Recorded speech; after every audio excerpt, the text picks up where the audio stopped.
Hi, welcome back to Wine and Culture, where we talk about the joys of wine in various cultures. I'm Trudy Hannah of Pie Imports. Join me today as we talk about the wine business and how wine makes it to your favorite restaurant, retailer, and even your own table at home. But most importantly, we have a new business, MossLounge. MossLounge was created from the love of all associations to wine. All facets of the process, from selecting your wine bottle down to which glass to use. We aim to embody this same experience for you with our wine accessories. Come join me as we learn more from this great businesswoman and this unique wine business in the MossLounge. In celebration of spring this month, I'm more than happy to introduce to you a esteemed shero in the wine industry. This guest is actually one I speak with on several occasions. Let's give it up for Keisa, owner of the MossLounge. Hello, Keisa. Happy spring. Hey, Trudy. How are you? Yes, happy spring, but it feels like summer. It does feel like summer, always. So, Keisa, if you don't mind, would you please share with us, who is Keisa? Well, Keisa is a wife, a mother to an adventurous 5-year-old boy. Shout out to the boy moms because they keep us active. I am a full-time worker for a company. I like to work out. I actually work out every day. I'm that everyday person that goes for like a 30-minute walk or some yoga. Don't ask. Yeah, it's not, I don't sweat every day, but I mean, I try to just keep myself going. I enjoy reading. I juice. I'm a health person, so I always like to start my day with some fruit or some juicing. And I enjoy a glass of wine, of course. And I enjoy just the finer things in life, or try to be. Reading, writing, journaling, spending time with my family and friends. So that's pretty much me in a nutshell. I'm always looking on the positive side of life. Nice. And you definitely do. Every interaction I've always had with you is always been so. I always walk away smiling, like. So anyway, with that, you mentioned some of the finer things. So you have a wine label product, right? Yes, I do. Oh, cool. Do you mind telling the listeners about your wine? I see you have the bottle. Yes, I do. So my wine is Côte de Rome. And MossLounge is the brand. I'm the brand owner, and it's really great. It's 4 different actual varietals in this wine. It's Carignan, Mourvedre, Syrah, and Grenache. Most people are familiar with Syrah and Grenache all the time because we're in, almost like you said, we're in spring, summer season. So people are going to be getting those rosés with Grenache and Syrahs and a lot of wines anyway. So it's a really soft tannin wine. I really enjoy it. I think it's really good for that person who says, oh, I'm not really sure that it's too much tannin, or I don't drink red wines. I only do white, I only do dessert wines. So it's a great intro wine if you're looking to get into the wine, the red wine family. And with the blend, it's not like you're just getting one variety. So you might taste it and you just might pick up like some people pick up some sweetness. Some people pick up the tannin. Some people just pick up the acidity, but it's great. I enjoy the wine there. It's 14.5 alcohol count. So for that person that says you really want just a high alcohol count wine, it'll work for you. The aromas you're going to get in there are going to be your red and your black grapefruits there. Yeah. That's why I actually have the wine here, just so that you know. So yes, I'm smelling a lot of those black fruits. It's a little peppery also too. And I find that it can be a little spicy. Yes, it can. It does give you a little kick. But this wine is really smooth. So if a person just says, I just want to have a glass of wine, or if you just want to drink a bottle that night, you can do that. And it's also good for sharing, because sharing is caring. So it's also good for sharing. If you pick up a bottle, pick up one for your friend. or, you know, take it over to one of those events for the summertime that you're going to be having. The color's great too. So yeah, I really enjoy the wine. It's great. It's so smooth. Right, right. It really is. And also, like you said, you mentioned the color. Um, Hmm. you know, it has like a very ruby type color to it. Yes, it And is very Ruby. much characteristics of some of those medium to full body wines. Hmm. And as you stated with the tannins, very light tannins, not anything that Yes. can really be overpowering. And I agree with you. It's definitely something for that novice to more experienced drinker. For the simple reason, for the experienced drinker, because you know this wine does come from France and it comes from the Yes, it Rhone, does. and we all know French wines can be so complex. But with this one, and especially being from the Rhone region, you know, is very refreshing. Very Hmm. refreshing. I'm actually pairing it with. I have some Gouda cheese here. Love Gouda. I do. I actually have because I'm taking a break off of some meats right now and some dairies. Mm-hmm. So I take a break. So I have some rice and I have like some light chips here and I have some pretzel bites. Mm-hmm. Because we know, acid is always our best friend and salty with this Mm-hmm. type of wine. So Right. it pairs great with anything that you have that has anything with high acidity or anything salty. So it's good with that too. Yeah, and you know, as you mentioned, you know, even with like you said, right now you're taking a break from meat. With this being a red, it does pair very well with some of those meat dishes. Not really a really heavy meat. You can Correct. go with a with a red meat, but it doesn't have to be like one of those really heavy red meat. Something that's It very a you little more it mild, Yeah. and Yeah, it helps you don't keep it juicy too. keep it Um, juicy. And even also too, like a really some salmon or even like some crab cakes. is this It very pairs really good with that and also with some avocado on the side. So really? Okay, yes, this is I experiment. Avocado works great with this wine. I mean, I'm an avocado person anyway, but mhm, avocado will give you that healthy fat that you want to get if you're not eating meat and you want to pair it with something. right. So definitely do that. Definitely try it. Yeah, and that makes sense because the avocado having those oils and with It'll this cut right helping you into it. dry it out, it Hmm. keeps giving it that juiciness. I have to think about to try it with that. Because like I said, I'm doing the Gouda. I have blackberries. I always like eating berries with wines. Yes. It just keeps it It helps the flavors. wonderful. It helps pull those flavors out. It Mhm. does. I have some dark chocolate. Mm-hmm. Mm-hmm. Yep. Mm. So yeah, And one of this is a really good the wine. dark chocolate a With lot. The wine sweetens up the dark chocolate. mm-hmm. So that's Mm-hmm. really good adding point to that. Yeah, like you said, crab cakes. I'm gonna try crab cakes. I love crab cakes.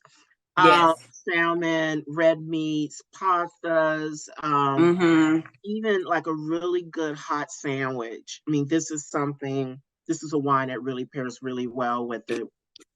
Um, and also, do you know like how do they ferment these in what type of barrel? Do you know? It's an oak. It's an oak. Okay, Mm-hmm. Mm-hmm. nice. So you should be able to pick up some of that. Um, you should be able to pick up some of that, maybe some smoke, Mm-hmm. maybe Some some leather. Mm-hmm. earthiness, yeah. Mm-hmm. Because it seems a little um I wouldn't say dry is the right word, kind of very minerally. And I'm contributing a lot of that to the pebbles and like the rocky soil that is grown in, like Yes. from you know from that area of the country because Mm-hmm. they have more of those rolling pebbles and sand and slate because it's kind of like on the coast. Okay. Yeah, very nice wine. And I take it that your wine is currently in stores. So what you know Yes. we'll do if you would, you know, just let our listeners know, we can definitely provide them information on where they can find your wines. So Absolutely. Prohibition is in located in like off Highland Parkway in Smyrna, Georgia. That's one location. It's just your local spirit store. Also Niko's Wine Corner out in Lawrenceville, near the Gwinnett area. That's just a full wine store, so you can find the wine there. And also at one restaurant, Forks and Flavors out in Kennesaw. You can go there and actually purchase, or you can just have a glass. So you can do either one. They are permitted to sell you the bottle, so they will do that as well for you. They deliver also, right? They in certain proximities, yes. Okay, all right, nice. Yes, they can deliver. And the good thing about Forks and Flavors is they already had on one of the dishes that they paired with the wine that they sampled that goes great. It's like a beef pasta that they sampled it with. So that's something they already have for you when you go out there. Oh, nice. Good to know. Thank you for sharing that. We're going to be sipping and drinking wine all through. Yeah, sip, sip, sip, toast, toast, toast. Yay. So, Keisa, I just have, this article that I found recently that I really would like to share with you. A September 2021 article written by Tanya Morningstar actually talked about, since the early days of wine making, women have been systemically excluded from the industry. Yet, despite the barriers that have been put in place, women have been making great strides to actually be in the industry and to thrive through winemaking, businesses like yourself and, bringing wines into this country and so forth. So with some of the challenges and the lack of representation of women in the wine business, what are your views on that? Just the fact that there's so little representation of women in the wine business. And I'm going to have to go as far as to say even Black women or African-American women. Yeah. So before I got into the business, I didn't even recognize a lot of us in it. I mean, of course, I knew about the McBride sisters because they're like well known. Everybody knows about them, but I know it took them like 9 or 10 years to get them at the stature where they are today. And most people don't realize that. Like, it took time for them to get there. They just didn't wake up and get there. So I knew coming into it that it was going to be a marathon, and I was prepared for the race for it. And I'm still in the race. I'm still running, passing my baton as much as I can. So I'm still in it. So once I got in it and started making those phone calls and having those conversations, I would say there were a lot of doors that were closed on me just for me, just trying to get information and just understand, like, it was the unwillingness of people just not wanting to just share information, because you can only research so much on the internet. Exactly. And trying to just get into those rooms, I was like, okay, why is it so hard just to get information about this? And when you don't have anything like this in your circle, no one can really help you. So I just kept going and kept pushing. I ran into a wonderful lady named Trudy Hannah that shedded some great light on just a lot of information for me. And ironically, once I had more information, I was able to kind of move forward more with my business. I'm still meeting people that look at me like, oh, well, share me what you did. I'm like, well, I haven't even gotten that far, but I'll share you what I know, because I can see where they are. They're trying to figure out just that first step of what do I need to do? How do I get the license? And you call, the state, you ask them questions about alcohol license. They give you this long speech and you still don't even know what they said because it's gibberish. And then you go download that big old book that they tell you to read through, and you're like, this is making my brain hurt. So it does help to we have grown so far, and even my short time of being in the industry, I've seen more Black women getting involved in the industry, and then I've also found Black women in other states in the industry that I would have never known just from being in more around these circles and views. So it's really gonna help if we all can like support each other and be able to share that knowledge, because I always tell people, secrets don't make friends. Secrets don't make friends. They don't make friends. And that's so funny that you say that, because that leads into my next question. What would you say we can do as wine business owners to increase the representation of women and minorities in the wine industry? And you just said secrets don't make friends. They don't. They Mm-hmm. don't. Getting more involved in memberships, in wine memberships, in wine clubs, in wine groups, in those those wine network sectors. There's plenty of places that offer wine tastings. Some of them you have to pay for, but when you go, you're exposing yourself to more people in the industry, and they're exposing themselves to you. And you don't know where those opportunities and those conversations can go. Going Right. to different wine events and being able to meet people and actually network. Like I Mm-hmm. found that sometimes the networking is like someone just trying to they just trying to get you to come to their stuff. But let's network. Let's get on the phone. Let me figure Yeah. out what you're doing for what I'm doing. Maybe my resource can help you. Maybe your resource can help me. Like that's real networking. Mm-hmm. So some Mm-hmm. people don't know networking. Like I used to do network marketing. So I understand what network marketing is and marketing and sales. Right. So people just like, well, I got this business by myself. That's not really networking. You know, Right. it's Exactly. really about getting to know that person and just their biz, even if it's just a business conversation. So I think that's going to Mm-hmm. help too. And like I said, definitely engaging in these wine memberships, these clubs, because that's the only way you're going to you have to keep the link live by staying involved in the industry Mm-hmm. and passing it forward. Exactly. Exactly. Exactly. I totally agree with you 100%. 100%. It is a small industry. I know for me, just speaking a little about myself, everything that I've always been involved with has always been little representation of people of color, especially Mm, women. You yep. know me, and you know my background is actually in Right. pharmaceuticals and in pharmaceuticals on the systems engineering developing side, and that's Mm-hmm. one thing I found. I don't see a lot of us present. So whenever I am out and I see a young person just graduating from college, I'm always like, are you looking for a job? And they're like looking at me like, oh, I can't believe this woman just said this. And I'm telling Wow. them, yeah, I'm telling them about what I do. It's like, well, you thought about pharmaceuticals, you thought about this, thought about that. And even with the wine business, I meet so many, so many of us who are wanting to get into this, who want to do it. And Mm-hmm. they're like, how did you do it? And I don't mind sharing my story. I don't mind sharing what little knowledge I feel as though I know. Yeah. So because who knows, they could be a next person I partner with. If they're not there, they're not going to be anybody there for me to partner with or part of that. Right. So do Yeah. need to be on that. That's So good. that Yeah. brings me to my next question. So, what prompted you to explore business in the wine industry, given the lack of representation of women, especially Black women, in it?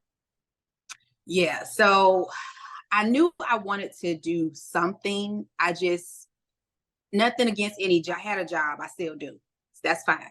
But I knew I wanted to do something else besides that because I'm like, that's not gonna get me to like passion, happiness, something I could do all the time that I'm enjoy doing. So I had to take a real good inventory of my life Mm-hmm. and I meditate. So I did a lot of meditation and prayer before I even got into this. So I knew that I always enjoyed wine, but again, I went back to that point. Well, how am I going to do that? Like, what? I got to go get some land. Like, I was having Uh-huh. anxiety thinking about how to even start it, and it was still in my head. Did nobody even knew about it? So Mm-hmm. I knew that I enjoyed like accessories because that was my thing. Anytime I would drink wine, I make sure I have my coaster and get the stopper and the wine. I just love that part because I do that in my 20s and I have my own place. It was just me and I would just come home and make my little charcuterie board, what they call it now, but it was just a plate of cheese and crackers. Right, right. But but now it's a fancy name.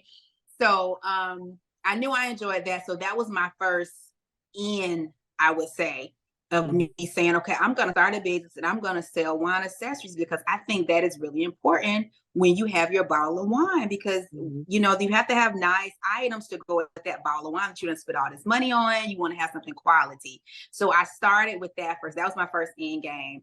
I put my business plan together. I put my project plan together. I was very intentional about how much time I was spending each day on working the business, and got all my business affairs in order with, making it an LLC and everything, business account. Like I put everything together, photo shoots, And I didn't have any help on that part. I just knew that when you're in business, you have to have a business plan. You have to have a project plan. Project plan, I gathered that from my job because I was already working projects. So at least I took something from my job. Like, this is what I know I need to do. And it was funny because it wasn't anybody that could check and balance. And from your skill set. Thank you. There we go. Thank you for correcting me up. And it wasn't anybody that could come back and say, yeah, that's right, you're doing it right.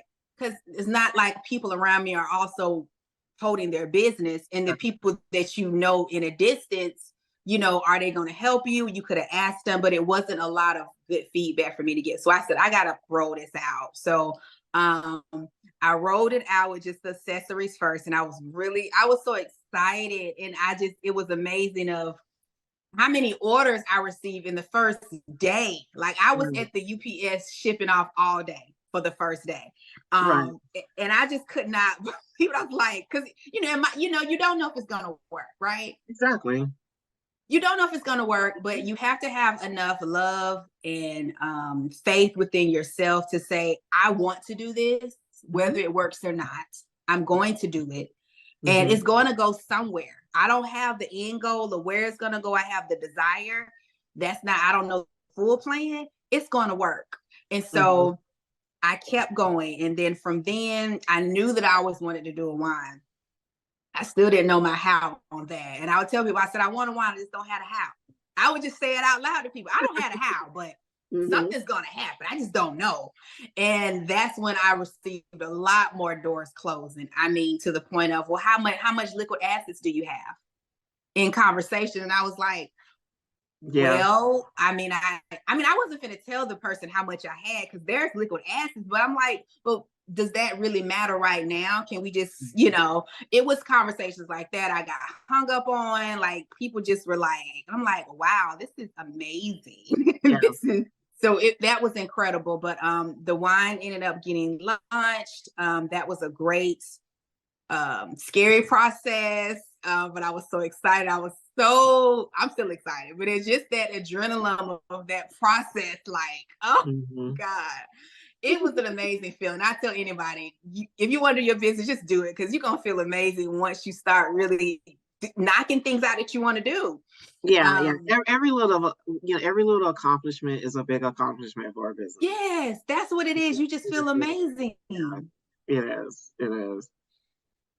I totally agree with that. So you talked a little about your business. Can you go into a little more detail about your business? You mentioned it's accessories and it's wine accessories. I mean, I see, isn't that one of the accessories? Yes, it is. This is a wine stopper. Okay. Yeah, it's a wine stopper. So I have a supplier for all my wine accessories. So people think I'm not at home making this. Like, there's no way. I don't have a team of people. You design it and you tell them what you want, right? Correct. Yeah, exactly. I don't have a warehouse of people. Like, that's not. I had to tell somebody at one time. It's like, you made this at home? I said, absolutely not. No. So this is one of my stoppers because I have assortment of colors. So it's 280 crystals inserted. Wow, nice. Now the suppliers do insert that by hand. So that is a lot for them to do. Wow. That's what I said. I was like, oh my God, that's so much work. But you have to insert it or it'll just be bare, basically. And that's what I wanted. I liked it. And I was like, this is what I want. It looks fancy. It's flashy. It kind of sparkles across the room. It's great. It's great after you drink that bottle that you have because some people hold on to bottles because there's some bottles are really fancy. You just want to say this is so nice that it associates with a really great memory for that bottle experience, for that wine experience. Nice. So I tell people, hey, you can still keep that bottle and just use the stopper for that. You don't only have to have this stopper out when you're actually actively drinking because everybody doesn't drink wine every day. So that was the point of having a nice stopper. I also have like wine openers. Have nice wine openers as well. So use those. I call this the rosé just based on the color because I just liked how the color was. It's a real heavy duty, like it's heavy. So this is going to handle any cork that you have because as we know, there's different type of corks. You have synthetic, you just have all kinds. And then I also have my coaster sets. So you get 6 coasters in the coaster holder. So that's really important because if you're like me, you're like, where did that coaster go? Or you go over somebody's house and they just only have 2 coasters. You're like, what happened to the rest of them? No, they came in a 4-pack. So you have that holder so you can remember where all the accessories are. So that was the first thing. And that took a lot of time. That took me just a year alone, just getting those accessories done before I launched anything. Wow, yeah. Because I had to go through quality control, I had to go through trial and error, and not everything that you want that you see is gonna come out great. Like the quality of some of these items that I was looking at, and I was like, I'm not gonna use that. Like I didn't want anything that looks cheap. You know, because we're all quality people. We deserve nice things. We're spending our money for it. So it took a year for me to go through everything to find out what I was gonna come out with. And like that was a lot of time thinking back on that, but it was okay because you want to do the right thing. So once I launched that, then I was like, okay, I'm cool with this. I like these accessories. I'm gonna hold these and just keep these for as long as I want to sell, because I can always, you know, start something else with accessories. But I'm fine with the accessories that I have now. They've been doing well. People enjoy them. Nice. Haven't any complaints about them. People like the colors. People like glittery things. And for people that are like in sororities and fraternities, they like them too. Nice. That's good. That's good. So my next question is, about that. So with your accessory business, and it's being wine accessory specifically, how does your business and services support increasing the representation of African Americans and women in the wine business? Well, I would say the best representation is me on that, because I'm the one that's pushing it. I'm very clear on the reason why I started, and also that the fact that in our culture, I feel like there's education always changes things, and the more you know, right? Women in commercials, the more you know, right? With the little rainbow. So that's one thing about me. Like anytime I speak to anybody about the accessories, I always talk about the wine education behind it in some form, because it goes back to that. Because some people say, well, why do you need to stop her? I said, well, if you don't finish that whole bottle, that wine's going to be stale. The characteristics is going to change every day. You want to stop her. You want to stop it. You want to stop the oxidation process from happening. Because once you pop that cork, it's already started, you know? And I talk about that too. I talk about the reason why it's important to use these accessories, and the fact that it's not, I'm not going to say it's not a lot of us out there that's pushing accessories, because it is. I know a few brands myself, but that I still keep the main thing of it being that I am a Black owned business. I am a woman, and I stand on that. So I don't what they call it. I don't waver on it. I'm not a shapeshifter on that part, on that. So I just always stand for that. And I support other Black brands too that also are offering accessories as well. Right. Good to know. That's nice to know. So, Keisa, so let me see what my next question is going to be. So you kind of touched on it, but I want you to be more specific and kind of hone in. And even if you can just give like bullet points for this next question. Okay. Because I really want the listeners to really understand the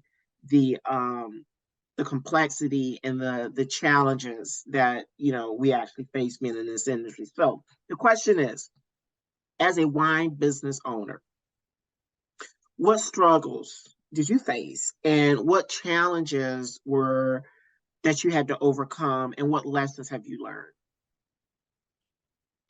So I would say, so when you get that wine, you have all your cases and you're ready to go. You have to market yourself enough. You have to make those relationships with those stores, restaurants, in order for them to pick up your wine. That's really, really, really important. And that starts before your wine. That starts before you receive your cases. That starts when you say, hey, I know I want to get into this business. You know what I'm saying? For me, that's where it started. So I would say the plus side for me, because I had accessories first, I already was engaging and involved and had made networks to people, had went to events and was setting up my vending table with my accessories. And the question was always, so what are you going to do? What else do you have going on? And at that time, remember, as I mentioned before, I had no idea about any wine, but I had bottles out there with my label. I had empty bottles that I had masked with my label on it. It was like, yeah, this is coming soon. That's what I was out there doing. I had everybody hyped about this wine that had no existence in life, Right. that was coming out soon. But I was already putting the seed and the plug in the ear for people and making that connection. So I would say that is like one of the things that was challenged for sure, is those relationships, because you want to build that so you can get your wine in stores. And also you want to keep the relationship, because once your wine is in the stores, who's going to buy it?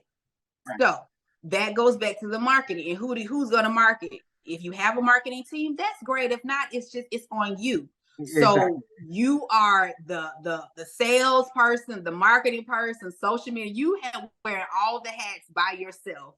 If you're starting out and it's just you, because unless you can pay a team or get interns, I don't know how that works. So you have to keep those relationships going by calling into the store, stopping in, sending some thank you gifts. You know, you might have to do that kind of stuff, and that's okay, because you're excited about your business and you know this is what you want it to do. And then you have to pick up the phone, got to make that list, and you have to call around the places. And you're going to have to schedule those tastings. So you got to take your bottle, line it up a day for maybe 3 or 4 tastings, depending on the locations. Try to get them all in the same area, because you're going to be driving and you're really not supposed to drive with a bottle on open. So, you know, you got to. So, and then you have to go to these places. You have to sit down, have a call. You may be there for an hour, may be there for 15 minutes. You don't know. But you have to build up that chemistry over the phone before you get there.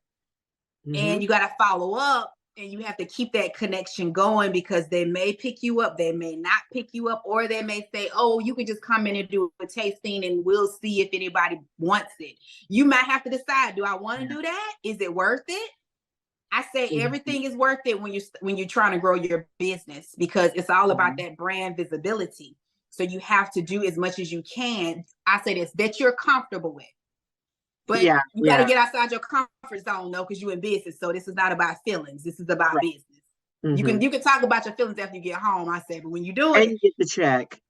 Get your check, secure the bag, as they say. So you have to do all that. So those were challenges as well. And then managing your time, because if you already have a full-time job, if you're a parent, if you have other family obligations, you have to manage that time to say, when am I going to work my business? That can be a challenge too, because you say, oh, I got an appointment, but I was supposed to be here. Are you going to pick your business over your social life? What you going to do? Yeah. Those are questions you have to ask yourself. So I have picked my business on my social life several times. You know, and I'm okay with that, because my social life can't run my business. I have to run it. You know, I have to do it. I don't have anybody else to go fill those shoes but me. I'm still going through my challenges, I feel like. So some of the lessons that I've learned, I would say, is don't be so quick to make a decision. Sometimes you feel like you have to do something right then, and then sometimes you can hold off on it. You can sit on it. You can think about it first. It's your business. You do not have to just say, I'm going to do it. And then you be like, oh, yeah, I should do that. Oh, you know, but. And I'm laughing because I know you're talking about probably a conversation you and I had. But I'm going to tell you this, though. You grow from those decisions that you make, because it helps you. Because, again, no one's there going to say, well, you sure you want to do that? What do you think? Like, it helps you as you continue to grow in your business, because you're going to make those decisions that you may not be as comfortable with. Because I've talked to, like, I have a mentor, and she says, girl, I do stuff all the time that I shouldn't have did. I mean, because you're learning. Yeah. And it's okay. It's okay, because at the end of the day, it's all going to pan out. It may not pan out 6 months from now. It may take 2 years. Who knows? But it's going to make sense of why you did. You're gonna be like, well, I'm glad I did that. Right. So I'm glad I did that now. That's where I am now. I'm glad I did that now. But at first I was like, so so you have to think about that, being okay with sitting on decisions, not feeling like you have to do something right away. And if you have a business transactions that you're considering, let's say someone does want to pick up your wine, and maybe you're just not sure about that transaction, just think about it first. Think about that business decision, because sometimes you could have a situation, you could be somewhere and you're like, oh man, I wish I wasn't there, or I wish I would have been there. Oh, this is a biggie. Do not compare yourself to other people in your industry. No, you don't. Woo! Let me say it's a big one, because the mistake, and I have this conversation with people all the time, social media is for lookers. So everyone's on there waiting for you to look to see exactly what they're doing. They probably at home not doing nothing. They probably took that picture 2 weeks ago. They want you to think they're doing something right there. It's not happening. So don't compare yourself. You're in your own lane, in your own race. And I had to learn that too, because I was like, man, look at them. They just really, wait a minute. They're doing it, you know. They doing it today. Look what they just got in that store. You cannot do that, because you're at your own place. You have your own customers that appreciate your business, and you have to be thankful that you have that. You're going to keep going, because we're all working at our own stride. And again, just like I said about the McBrides, it took them 9-10 years. So you don't know where that person that you're looking at, how long they've been doing it. They reaping their benefits now. Good for them. Exactly. Don't compare yourself. I applaud them for that, because there's a couple of things that you mentioned. You mentioned about the relationships with the retailers and restaurants and so forth. But the one thing I tell a lot of wine laborers, private wine laborers, just like yourself, or someone who has a product, you can have a product all day long. But if that importer and that distributor ain't picking it up, you can hang it up. Because in the state of Georgia, you have to have a distributor moving your wine, or moving yes, you do. And the sad part about it is that there's not any. I know of one, maybe two, that's actually in the Georgia market. Nationwide, there's probably about distributor of alcohol. I'm talking about alcohol and spirits and wine combined. It may be about 3 or 4. That's American. So when people ask, and I actually just did a whole article about this. When people ask, why is it I can't pick up such and such in the grocery store? Well, it's like, who is the distributor for that grocery store? And if it's these big leader, big boy, white boy, will say it, then they're probably white boy. So when you talk about the McBride sisters, and I'll make sure to send them this link, because we've dropped their name a couple of times in We here. have. That's just because I know everybody knows them, so it just makes it. Yeah, but we're coming, McBride sisters, so you know about us. They not only, they had to get those relationships with those distributors. They did. And so, and also too with those big box stores, because those aren't easy either. So you're in saying 9-10 years, you can get a wine, they're probably out in the field. They had their vineyard, they have their own vineyard. They grew their wines. They met, okay, fine, we have a wine. And it'll probably sit on the shelf, or it probably sit in the cellar for a couple of years. But how are we going to move? Let's do some wine clubs here. Okay, we got some people come to the vineyard and do some tastings. And then they're going to sit back and they're like, you know what? We're not making any Montes. We need our wine.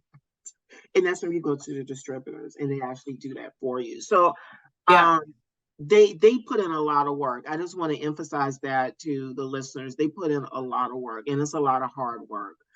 And also something else you mentioned too about the sacrifices that you make, and having to balance the business and being a mom and things like that. There's been so many times my son has sat at a wine tasting with me on his Nintendo. I think when you and I met, where was my son sitting? He was right there. He was right there. He was right there. So when I hear you say that, I chuckle, because he knows he's learning so much. And with your little one, you mentioned you have a 5-year-old son. And he's picking up stuff too, because He's he's picking like, up "Oh, stuff. that's a He's black picking grape," up and I'm like, fun. "Okay, don't say that in front of nobody else. Right. It's gonna Right. be some problems." Right. And I tell people, yeah, my son, whenever I go out of the country to visit some of my suppliers, yeah, he's there. They may let him, most of them they kids drink taste wine anyway. He's tasting, Right. he's spitting, he's telling me the notes, he's talking about the land and the soil. And so it is something that you make so many sacrifices that Mhm. you get to a point where, I can't make any sacrifices anymore. I got to put you in a stroller and you're coming. Or Is it just you grab coming with the me? window, sit over there, be quiet, go to the car, get me some more wine glasses. And he's a big kid now, so he's like, I'm carrying the case. But so it is something that you do involve everything and you put everything into it, so I Yeah. totally agree with you, and I just wanted to make those points. Hmm. Keisa, anything else you'd like to share with our viewers who are tuning in today? I would like to say first, thank you, Trudy, for having me on this awesome show. It is great. Everyone go back and watch all the other episodes, because she really does some great interviews. I just want y'all to know that, because I watched them all. Secondly, Thank you for the make support. what you said. I said thank you for the support. You're welcome. Secondly, make sure you guys go out and purchase you a bottle of MossLounge. You will not be disappointed. It is great. It's delicious. It fits every experience that you're looking for. I promise you. I promise you. Yes. Matter of fact, just to let you know, I keep, there's certain wines I keep on my counter as a psalm. There's just things I just have to have. The MossLounge, just a Comte Roll, I keep that. I keep that on my counter. Thank you. And there's another wine that I really like a lot. Tavel is a rosé from the same region. And even if I'm just walking in the kitchen, just cooking, putting things together, I can be munching on, I don't know, a piece of celery or a carrot. I pull out these wines and I start tasting, because I want to see, how they interact with the palate as well as with the wine, Yes. things like that. So as she stated, it's definitely one of those wines that the MossLounge brand, their wine is definitely one that you should keep and you should research and try to keep in your cellar, as well as even the accessories. The accessories are great, very high quality.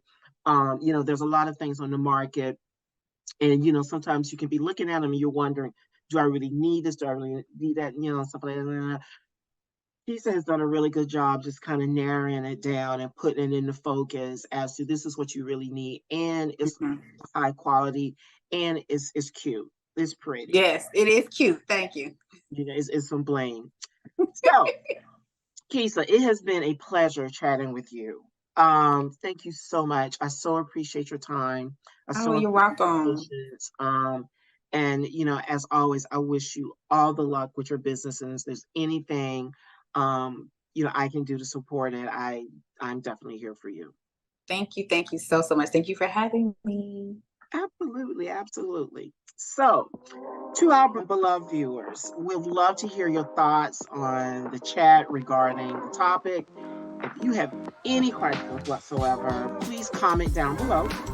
You may also visit our website at www.iimports.com. And again, thank you for watching, and please do not forget to subscribe.